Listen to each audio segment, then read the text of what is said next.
شروع اللہ کے نام سے جو بڑا مہربان نہایت رحم کرنے والا ہے۔ حضرت ہود علیہ السلام عاد قبیلہ سے ہیں۔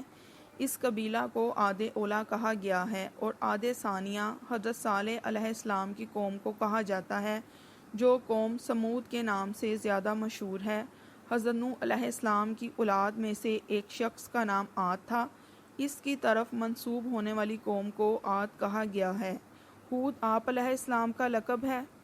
نام عابر یا عابر ہے۔ ایک قول کے مطابق آپ علیہ السلام کا نام عیبر ہے۔ حضرت ہود علیہ السلام کی پیشانی میں نبی کریم صلی اللہ علیہ وآلہ وسلم کا نور چمکتا تھا۔ کچھ لوگوں نے آپ کی پیشانی میں نور دیکھ کر کہا، بے شک یہ شخص اللہ تعالیٰ کی عبادت کرے گا جو ایک ہے اور بتوں کو توڑے گا۔ انہوں نے آپ علیہ السلام کی تعظیم کی۔ ہم نے قوم عاد کی طرف ان کے ہم قوم ہود کو بھیجا۔ حضرت ہود علیہ السلام کو عاد کا ہم قوم اور صالح علیہ السلام کو سمود کا ہم قوم کہہ کر کفار مکہ کا رد کیا، جو یہ کہتے تھے کہ محمد صلی اللہ علیہ وآلہ وسلم ہماری قوم سے ہو کر نبی کیسے بن گئے۔ رب تعالیٰ نے فرمایا، قوم عاد سے ہود علیہ السلام تھے لیکن ان کے نبی تھے۔ سمود کی قوم سے صالح علیہ السلام تھے لیکن ان کے نبی تھے۔ حضرت ہود علیہ السلام حضرت نوح علیہ السلام سے 800 سال بعد تشریف لائے اور آپ ہی کی شریعت پر تھے۔ آپ کی عمر میں کئی اقوال ہیں، 400 سال، 460 سال، 134 سال، 464 سال، لیکن 464 والا قول زیادہ مشہور ہے۔ اتنا طویل عرصہ آپ علیہ السلام اس دنیا میں ظاہری حیات رہے اور پھر اس دنیا فانی سے رحلت فرمائی اور حیات جاودانی حاصل کی۔ علامہ بغوی رحمۃ اللہ علیہ نے حضرت علی رضی اللہ عنہ سے روایت بیان کی کہ آپ کی قبر حضر موت میں ایک سرخ ٹیلے پر ہے، اور عبد الرحمن بن ثابت نے بیان کیا کہ حجر اسود اور مقام ابراہیم اور زمزم کے درمیان 99 انبیاء کرام کی قبریں ہیں۔ بے شک اسی جگہ حضرت ہود علیہ السلام، حضرت صالح علیہ السلام، حضرت شعیب علیہ السلام کی قبریں ہیں، اور کہا، اے میری قوم، اللہ کی بندگی کرو، اس کے سوا تمہارا کوئی معبود نہیں، تو کیا تمہیں ڈر نہیں؟ آپ علیہ السلام نے فرمایا، کیا تمہیں ڈر نہیں؟ یعنی آپ نے ان کے ڈر کو باعث سمجھا اور گویا یہ کہا کہ تم ڈرتے ہی نہیں۔ حضرت نوح علیہ السلام کی قوم کو عذاب دیا جا چکا ہے جس کا تمہیں علم ہے۔ اگر تمہیں اللہ تعالیٰ کے عذاب کا ڈر اور خوف ہوتا تو ضرور تم اللہ تعالیٰ پر ایمان لے آتے، بت پرستی کی حماقت نہ کرتے۔ حضرت ہود علیہ السلام کی قوم بت پرست تھی، خصوصاً ان کے 3 بڑے بت تھے جن کو وہ اپنے بڑے معبود سمجھتے تھے۔ ان بتوں کے نام صدا، سمود اور ہبا تھے۔ حضرت ہود علیہ السلام کی قوم عمان اور حضر موت کے درمیان پھیلی ہوئی تھی۔ یہ ایک ریگستانی وادی تھی جس کا ذکر قرآن پاک میں اس طرح بیان کیا گیا ہے، اور یاد کرو عاد کے ہم قوم کو جب اس نے ان کو سرزمین احقاف میں ڈرایا۔ ہود علیہ السلام نے جب اس کو شرک سے باز رہنے، بت پرستی کو چھوڑنے اور اللہ تعالیٰ کی وحدانیت پر ایمان لانے کی دعوت دی تو قوم نے آپ کی تکذیب کی، تو اللہ تعالیٰ نے ان سے 3 سال تک بارش روک لی، قحط سالی پڑ گئی، ان کی عورتوں کو بھی 3 سال تک بانجھ کر دیا، ان کے بچوں کی پیدائش معطل ہو گئی۔ ہود علیہ السلام نے 3 شخصوں کو اپنی قوم کے پاس بھیجا کہ تم انہیں سمجھاؤ۔ وہ 3 شخص یہ تھے، کیل بن اشر، نعیم بن حزال اور مرصد بن سعدیہ۔ در حقیقت وہ آپ علیہ السلام پر ایمان لائے ہوئے تھے لیکن اپنی قوم سے ایمان کو چھپایا ہوا تھا۔ ان تینوں کو بھیجنے کا مقصد یہی تھا کہ قوم انہیں اپنا سمجھ کر ان کی بات کو مانے گی اور سوچیں کہ یہ ہمارے اپنے ہی لوگ ہمیں نصیحت کر رہے ہیں تو یقیناً اس میں بلائی ہوگی، لیکن قوم سوچنے اور ماننے سے آری ہی رہی۔ آپ نے قوم کو ان تینوں کے ذریعے کہلایا کہ اللہ تعالیٰ پر ایمان لاؤ، رب تعالیٰ سے مغفرت طلب کرو اور اللہ تعالیٰ کی طرف خشوع و خضوع سے رجوع کرو، تو اللہ تعالیٰ تمہیں زور کی بارش عطا کر دے گا اور تمہیں کثیر مال عطا کرے گا اور تمہیں بیٹے عطا کرے گا اور تمہارے لیے بارش سے نہریں اور باغات بنائے گا اور تمہیں پہلے سے زیادہ طاقتور بنائے گا۔ اللہ تعالیٰ ایمان والوں کو دینی اور دنیاوی نعمتیں فرماتا ہے۔ قوم عاد کو اپنی طاقت پر بڑا ناز تھا۔ وہ یہ کہتے تھے کہ ہم سے بڑھ کر کوئی طاقتور نہیں ہو سکتا۔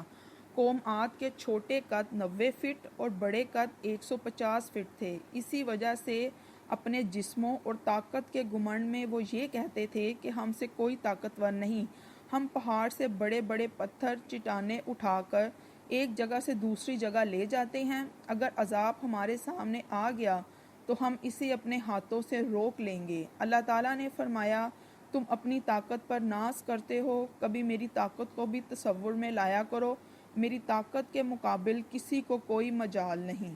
حضرت ہود علیہ السلام نے قوم کو سمجھایا کہ تمہارے طور طریقے ایسے ہیں کہ تم یہ سمجھتے ہو تم نے ہمیشہ دنیا میں رہنا ہے، حالانکہ دنیا فانی ہے، اس میں ہمیشہ کے لیے دل نہ لگاؤ اور مضبوط محل چنتے ہو اس امید پر کہ تم ہمیشہ رہو گے۔ اس معنی اس کا یہ بھی ہے کہ تم زمین میں پانی جمع کر کے حوض بناتے ہو، یہ سارے کام اسی خیال سے کرتے تھے کہ ہم نے دنیا میں ہمیشہ رہنا ہے۔ ان کی قوم کے کافر سردار بولے، بے شک ہم تمہیں بے وقوف سمجھتے ہیں اور بے شک ہم تمہیں جھوٹوں میں گمان کرتے ہیں۔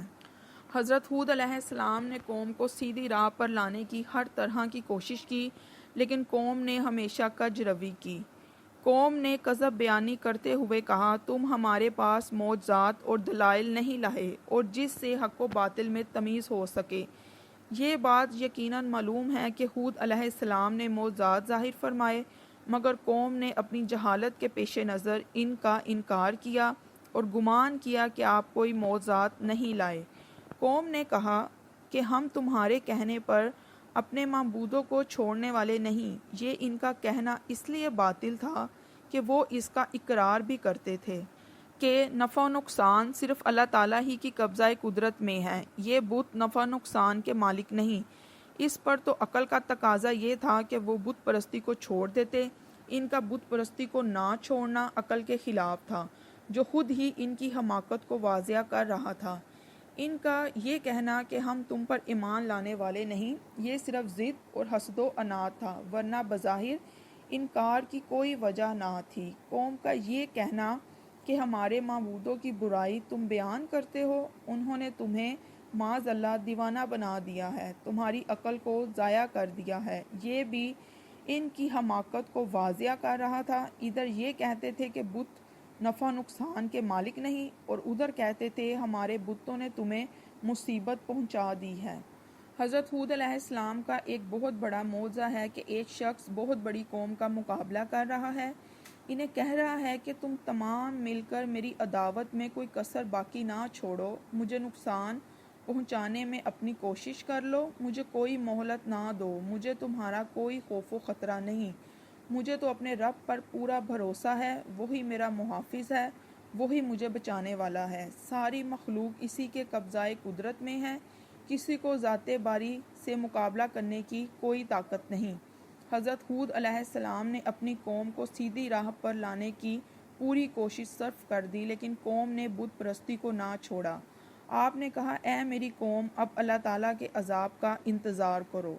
آپ علیہ السلام نے فرمایا، میں نے اللہ تعالیٰ کے پیغامات تم تک پہنچا دیے ہیں، تمہیں کامیابی کا راستہ بتا دیا ہے، لیکن تم نے اپنی ضد نہ چھوڑی، بت پرستی پر قائم رہے۔ اب رب کا عذاب آنے والا ہے جو تمہیں تباہ و برباد کر دے گا۔ اگر تم چاہو کہ اس کے عذاب کا مقابلہ کرو تو تم ایسا کبھی نہیں کر سکو گے، وہ تمہیں برباد کر دے گا، لیکن تم اس کا کچھ نہیں بگاڑ سکو گے، اور تمہیں برباد کرنے سے اس کی بادشاہت میں کوئی فرق نہیں آئے گا، اس لیے کہ وہ قدرت کا مالک ہے۔ تمہاری جگہ وہ نئی مخلوق پیدا فرما دے گا جو اس کی اطاعت کریں گے، اس کے حکم کی بجا آوری میں کوئی کمی نہیں ہونے دیں گے۔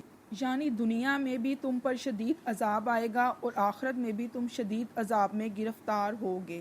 قوم نے کہا، ہمیں تمہارے عذاب کے خوف دلانے کی کوئی فکر نہیں، ہم تمہارے وعظ سے نصیحت حاصل کرنے والے نہیں، تم بھی پہلے نبیوں کی طرح ہی ہمیں عذاب سے ڈرا رہے ہو، یہ تو سابقہ رسم آ رہی ہے، ہم بڑی طاقت کے مالک ہیں، ہمیں عذاب کچھ نقصان نہیں پہنچا سکتا۔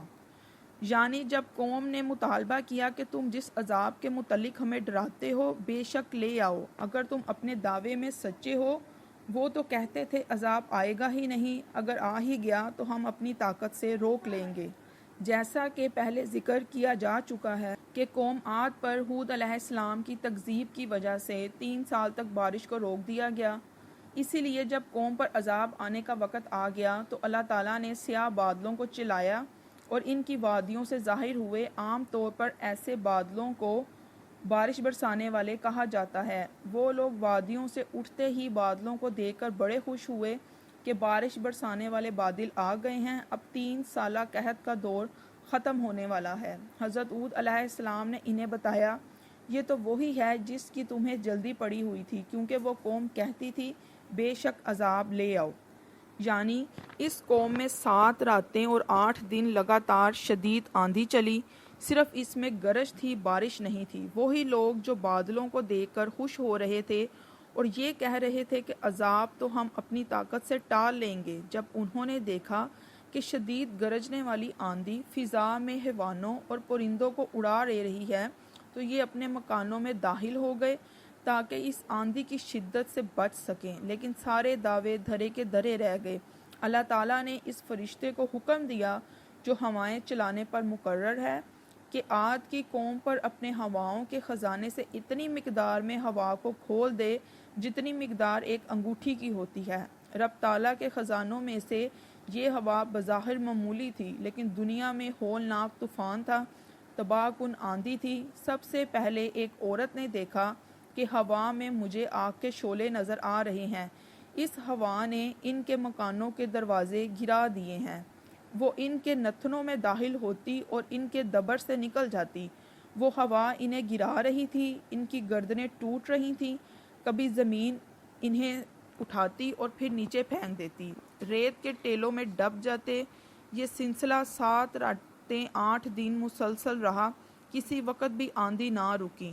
وہ سب تباہ و برباد ہو گئے۔ بڑے بڑے قدوں والے، اپنی طاقت پر ناز کرنے والے رب تعالیٰ کی گرفت میں جب آئے تو ایسے برباد ہوئے کہ مرے ہوئے یوں نظر آ رہے تھے کہ یہ کھجوروں کے تنے گرے ہوئے ہیں۔ رب کی عظیم قدرت کا اندازہ کیجئے، جہاں کفار کو تباہ و برباد کر دیا، وہاں ہود علیہ السلام اور ان کی قوم کو نجات دی۔ ہود علیہ السلام نے اپنی قوم کے ارد گرد خط کھینچ دیا۔ شدید آندھی انہیں خوشگوار موسم کی ہلکی ہلکی ٹھنڈی ٹھنڈی سہانی ہوا محسوس ہو رہی تھی۔ کفار گر کر تباہ ہو رہے تھے، ان کی گردنیں ٹوٹ رہی تھیں، ریت کے ٹیلوں میں دب رہے تھے، لیکن اللہ والے نبی پر ایمان لانے والے اسی آندھی سے لطف اندوز ہو رہے تھے۔ یعنی کفار کو دنیا میں بھی سخت عذاب میں مبتلا کیا اور قیامت میں وہ شدید عذاب میں مبتلا ہوں گے۔ مومنوں کو اللہ تعالیٰ نے دنیا میں بھی محفوظ رکھا اور قیامت میں بھی محفوظ رکھیں گے۔ نبی کی تکذیب، نبی کی گستاخی تباہ کن عذاب کو دعوت دینے کے مترادف ہے۔ اللہ تعالیٰ ایمان پر قائم و دائم رہنے کی توفیق عطا فرمائے اور انبیاء کرام کی شان میں گستاخی سے بچائے۔ آمین ثم آمین۔